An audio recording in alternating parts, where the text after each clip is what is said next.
Olá, amigos, que a paz de Jesus esteja conosco mais uma vez. Agradecemos primeiramente a Deus, nosso Pai, a Jesus, a todos os amigos espirituais, a todos vocês que estão começando o dia aí com muita fé, com muito amor, com muita luta, com muita esperança.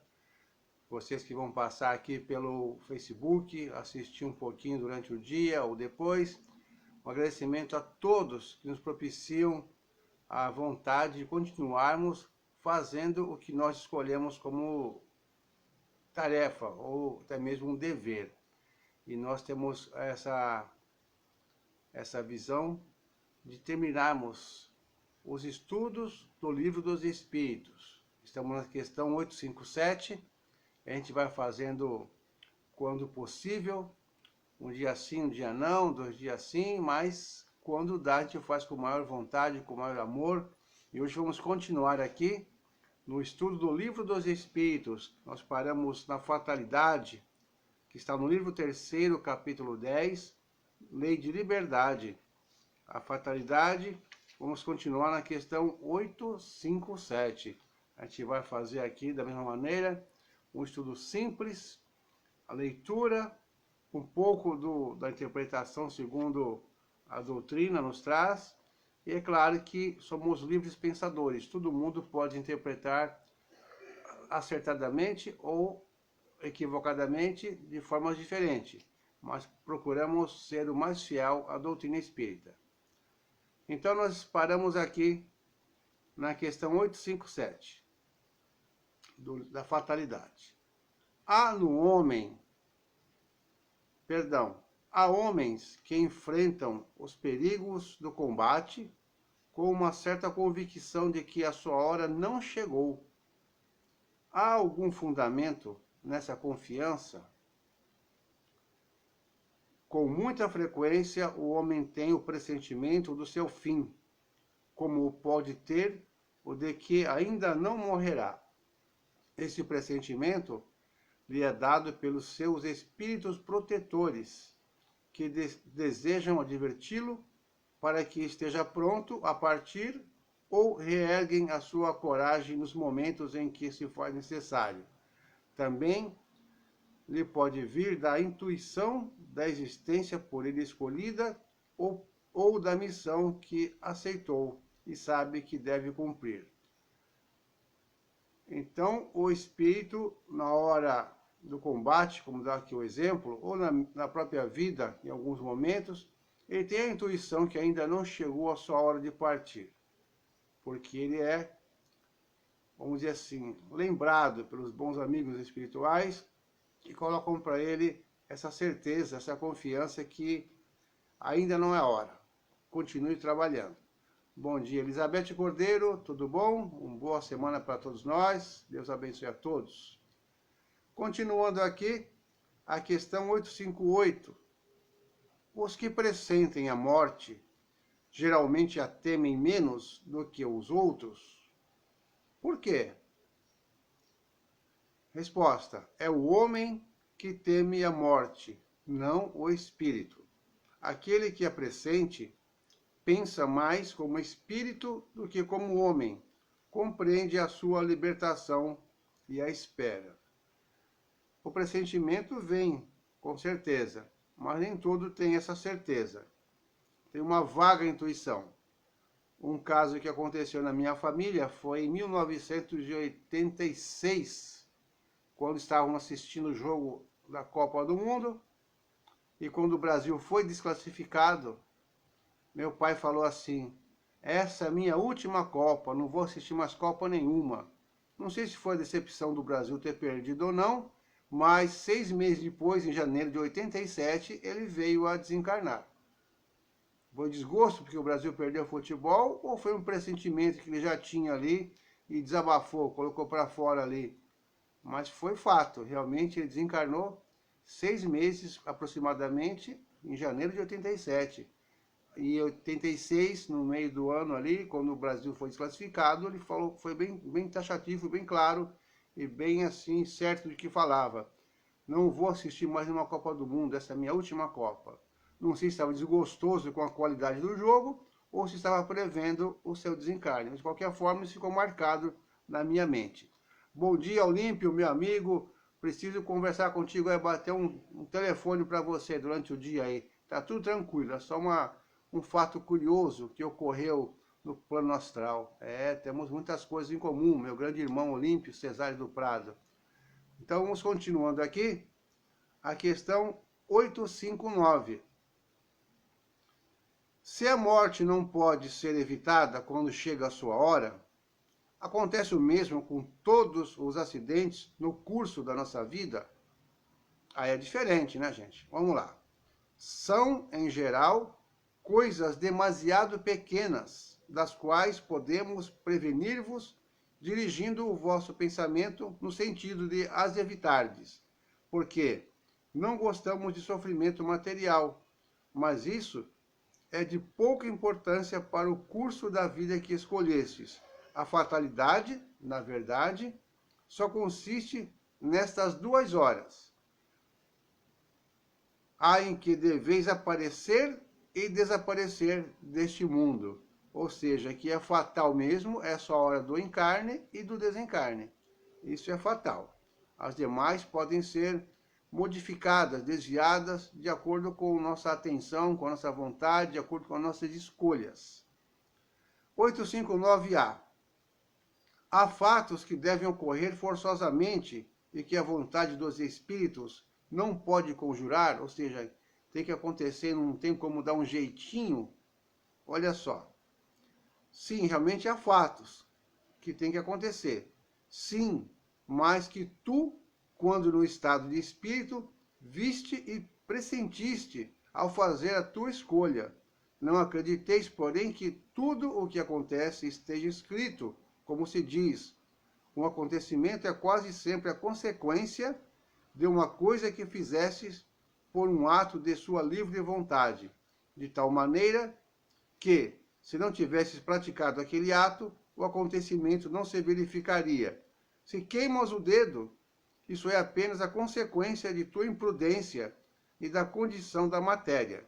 Somente as grandes dores, os acontecimentos importantes e capazes de influir na tua evolução moral, são previstos por Deus, porque são úteis à tua purificação e à tua instrução. São muitas coisas que acontecem com a gente coloca a culpa no destino, culpa em tudo, mas a grande maioria é culpa da nossa imprudência, do nosso andar distraído por aí, como fala popularmente, andar no mundo da lua e ficar por aí levando a vida sem muita atenção. Você vai passar, está dirigindo, começa a pensar em outra coisa, de repente você nem vê que o carro na sua frente breca, você bate e fala que foi destino. Com certeza foi imprudência nossa. Questão 860. Pode o homem, por sua vontade e pelos seus atos, evitar acontecimentos que deviam realizar-se e vice-versa? Pode, desde que esse desvio aparente possa caber na ordem geral da vida que ele escolheu.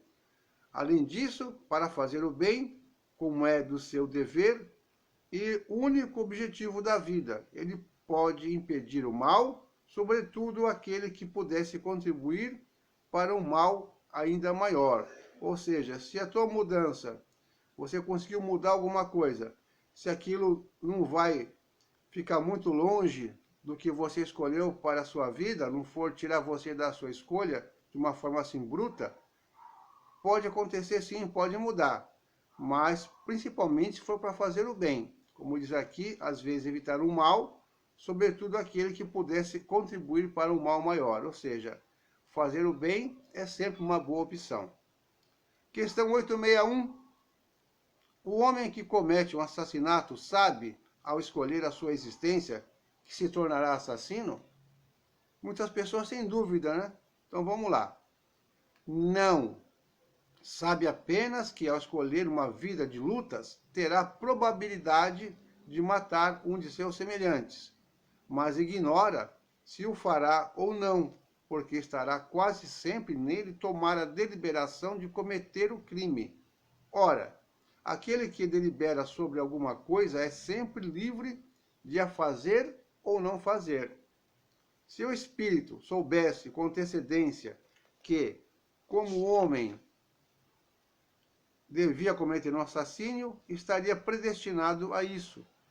Saber, então, que não há ninguém predestinado ao crime e que todo crime, como todo e qualquer ato, é sempre o resultado da vontade e do livre-arbítrio. De resto, sempre confundis duas coisas bastante distintas: os acontecimentos materiais da existência e os atos da vida moral. Se há fatalidade, às vezes, é apenas no tocante aos acontecimentos materiais cuja causa está fora de vós e que são independentes de vossa vontade.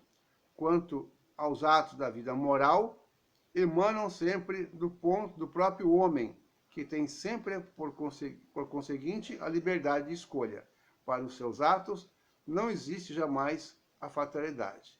A fatalidade é você estar num lugar e começa a chover, uma enchente, e leva você, seu carro, seu cachorro, uma fatalidade. Você não pode evitar. Um avião que cai, uma explosão, um meteoro, os fenômenos naturais. Mas agora, quando se fala de escolhas morais, aí sim nós temos a responsabilidade e podemos evitar ou não, de acordo com a nossa escolha. 862. Há pessoas que nunca conseguem êxito e que um mau gênio, ou seja, um mau espírito, parece perseguir em todos os seus empreendimentos. Não é isso o que podemos chamar de fatalidade? Pode ser fatalidade se assim o quiseres, mas decorrente da escolha do gênero de existência, porque essas pessoas quiseram ser experimentadas por uma vida de decepções, a fim de exercitarem a sua paciência e a sua resignação. Não creias, entretanto, que seja isso o que fatalmente acontece. Muitas vezes é apenas o resultado de haverem elas tomado um caminho errado, que não está de acordo com a sua inteligência e as suas aptidões. Aquele que quer atravessar um rio a nado, sem saber nadar, tem grande probabilidade de morrer afogado. Assim acontece na maioria das ocorrências da vida. Se o homem não empreendesse mais do que aquilo que está de acordo com as suas faculdades, triunfaria quase sempre. O que o perde é o seu amor próprio e a sua ambição, que o desviam do caminho para tomar por vocação o simples desejo de satisfazer certas paixões. Então, fracassa e a culpa é sua, mas em vez de reconhecer o erro, prefere acusar a sua estrela. O que teria sido um bom operário, ganhando honradamente a vida, mas se fez um mau poeta e morre de fome. Haveria lugar para todos se cada um soubesse ocupar o seu lugar. Comentários acho que nem precisa, né? Então a gente tem que pensar muito bem, usar a nossa inteligência e saber o que nós temos tendência a fazer, ou aprender e ver se realmente lhe agrada, se você consegue realmente produzir bem aquilo que escolheu, seguir em frente. Caso contrário, sempre existe a oportunidade de estarmos mudando e procurando alguma coisa que dê certo. Principalmente em tempos de crise, para a população que está da classe média para baixo, porque lá em cima a crise às vezes ajuda a ganhar mais dinheiro, infelizmente é verdade. Ajuda também, até as guerras também ajudam alguns a ganhar mais dinheiro, mas para a grande maioria da população, ela tem que se virar nos 30 e tem que aprender a fazer muitas coisas, não ficar deixando ali seu orgulho falar mais alto, falar, eu não faço isso porque eu tenho diploma, eu não faço aquilo porque eu não tenho jeito. Tem que ter um jeito e tem que se virar sim, porque na crise é que a pessoa tem que usar a sua fé, a sua inteligência, a sua criatividade para poder superar os problemas materiais. Questão 863. Os costumes sociais não obrigam muitas vezes o homem a seguir um caminho errado? E não está ele submetido à influência das opiniões na escolha de suas ocupações? Isso que chamamos respeito humano não é um obstáculo ao exercício do livre-arbítrio? São os homens que fazem os costumes sociais e não Deus. Se a eles se submetem, é que eles convêm. Isso também é um ato de livre-arbítrio, pois se quisessem, poderiam rejeitá-lo. Então, por que se lamentam? Não são os costumes sociais que eles devem acusar, mas o seu tolo amor próprio, que os leva a preferir morrer de fome a infringi-los. Ninguém lhes toma conta desse sacrifício feito à opinião geral, enquanto Deus lhes pedirá conta do sacrifício feito à própria vaidade. Isso não quer dizer que se deva afrontar a opinião sem necessidade, como certas pessoas que têm mais de originalidade que de verdadeira filosofia. Tanto é desarrazoado exibir-se como um animal curioso, quanto é sensato descer voluntariamente e sem reclamações, se não se pode permanecer no alto da escada. Ou seja, está de bem com a vida, está lá tudo sorrindo, de repente passa por uma situação e precisa descer um pouquinho do salto ou da parte social. Tem que descer tranquilo, aceitar a sua situação e procurar reerguer-se futuramente, não ficar ali entregando os pontos, mas compreender que com certeza é uma lição que precisa ser vivida. Questão 864. Se há pessoas para as quais a sorte é contrária, outras parecem favorecidas por ela, pois tudo lhe sai bem, a que se deve isso? Tudo coloca o dedo, vira ouro, né? Aquela história do rei Midas. Em geral, porque sabem orientar-se melhor. Mas isso pode ser também um gênero de prova. O sucesso as embriaga, elas se fiam no seu destino e frequentemente vão pagar mais tarde esse sucesso com reveses cruéis que poderiam ter evitado com um pouco de prudência. Ou seja, a pessoa se prepara, se organiza, se orienta, consegue sucesso, só que não consegue administrar esse sucesso financeiro ou social e muitas vezes acaba lá na frente cometendo o quê? Através de seus enganos, acaba cometendo atos de não respeitar um, não respeitar o outro, deixar, às vezes, funcionários com remuneração atrasada, falta de assistência, esquecer da caridade e assim por diante. Então ele acaba com certeza pagando lá na frente a sua imprudência, por não ter sabido administrar os bens que teve em um período da sua vida. Questão 865, como explicar a sorte que favorece certas pessoas em circunstâncias que não dependem da sua vontade, nem da inteligência, como no jogo, por exemplo. Não depende de inteligência, depende de, entre aspas, sorte. O que diz aqui? Certos espíritos escolheram antecipadamente determinadas espécies de prazer, e a sorte que os favorece é uma tentação. Aquele que ganha como homem, perde como espírito. É uma prova para o seu orgulho e a sua cupidez. Não é fácil você acordar e estar com milhões na sua conta de um jogo. O que a gente vai fazer? A gente acha que sabe o que vai fazer. Eu vou fazer tanto para a caridade, tanto para os pobres, tanto para a África, tanto para as favelas aqui do nosso país, nossa cidade, vou fazer aquilo outro. Mas será que a gente realmente faria isso se passasse por nós uma oportunidade dessas? Às vezes eu prefiro nem jogar, porque eu penso assim. Mas será que eu vou ter realmente essa força de vontade de seguir a risca o que estou tentando aprender aqui?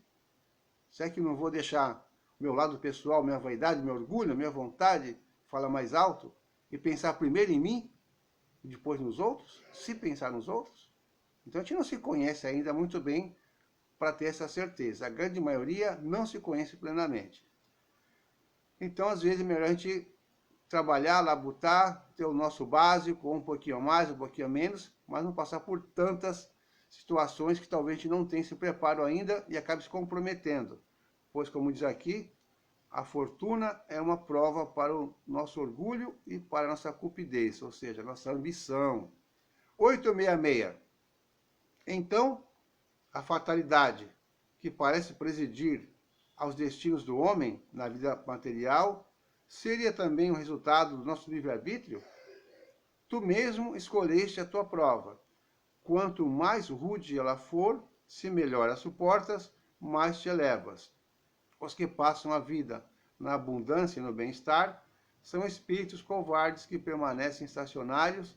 Assim, o número dos infortunados sobrepassa de muito dos felizes do mundo, visto que os espíritos procuram, na sua maioria, as provas que lhes sejam mais frutuosas. Eles veem muito bem a futilidade de vossas grandes grandezas e dos vossos prazeres. Aliás, a vida mais feliz é sempre agitada, sempre perturbada. Não seria assim pela ausência da dor.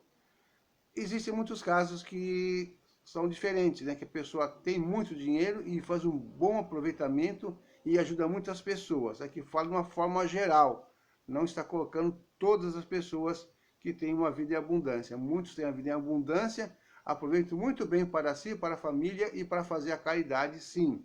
Então não devemos generalizar essa resposta aqui como uma grande maioria, mas sim como uma boa parte, que ainda pensa do jeito que está aqui, mas graças a Deus muitas pessoas vêm para a Terra, detêm fortunas e fazem um bom aproveitamento, investindo na ciência, na tecnologia, na assistência social e muito mais. Questão 867 para terminar, a fatalidade. De onde procede a expressão nascido sob uma boa estrela? É uma velha superstição, segundo a qual as estrelas estariam ligadas ao destino de cada homem. Uma alegoria que certas pessoas fazem como uma verdade, ao tomar ao pé da letra. É claro que nós vemos a ciência respeitosa da astrologia, tem muita coisa séria, mas em todo lugar que tem coisa séria, tem coisa também não muito séria, porque o ser humano, de uma forma assim bem grande ainda, quer tirar uma vantagenzinha, às vezes da ignorância da maioria. Não só na astrologia, mas como no próprio espiritismo, nas religiões em geral, no dia a dia, sempre tem aquele que se acha mais esperto, que quer mostrar que tem um conhecimento a mais e quer usufruir materialmente ou ter um poder a mais sobre as pessoas. Então todo mundo sabe que temos que acreditar, mas procurar conhecer, procurar realmente entender se aquilo é uma grande verdade, uma verdade relativa, ou se aquilo vai fazer diferença para você ou não. O importante é a nossa fé, que precisamos entender, a fé racional, a fé que remove montanhas, que Jesus nos diz sempre, que nós podemos mover montanhas, nós podemos fazer o que Jesus fez e muito mais, desde que a gente acredite de verdade. Um bom dia a todos, muita paz, e agora não falo até amanhã, eu falo até o próximo vídeo, que deve ser quando Deus quiser, nessa semana, espero. Um abraço, excelente semana para todos e continuem procurando fazer o bem. Não se preocupem com selfies, preocupem-se em fazer o bem. Muita paz, um abraço, fique com Jesus.